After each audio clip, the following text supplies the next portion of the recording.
تشلب لقمة خبز توقف بعينه هواي، ويظل طول العمر ما ينسى فضلك، ولكن ابن آدم ينكر الزاد ويظل يغدر ولكنك الملحق. مصيبة شلب قاموا بي يضربون أمثال النحاسة وقام سبك، ولك أضرب مثل عالبشر يا فلان وقول ابن آدم بظهرك يجرحك. تشلب حيوان صح بس بالوفا شلون أبد ما ينسى صاحب لا وربك،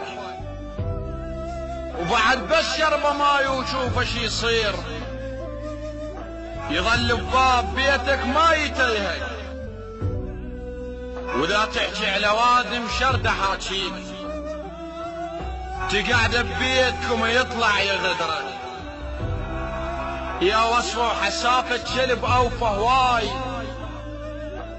من وادم أبد ما تعرف الحق، والمفروض من هاي العبارات تحط لك كلب بالبيت ويحرسك، حتى الناس من نطوا على البيت تعلمهم وفى من هذا كلب.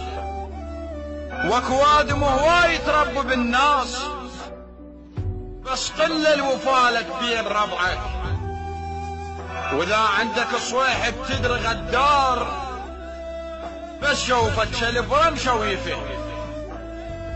رب الكلب يا فلان يحرس لك الدار، احسن الك بهواي من بشر غدار.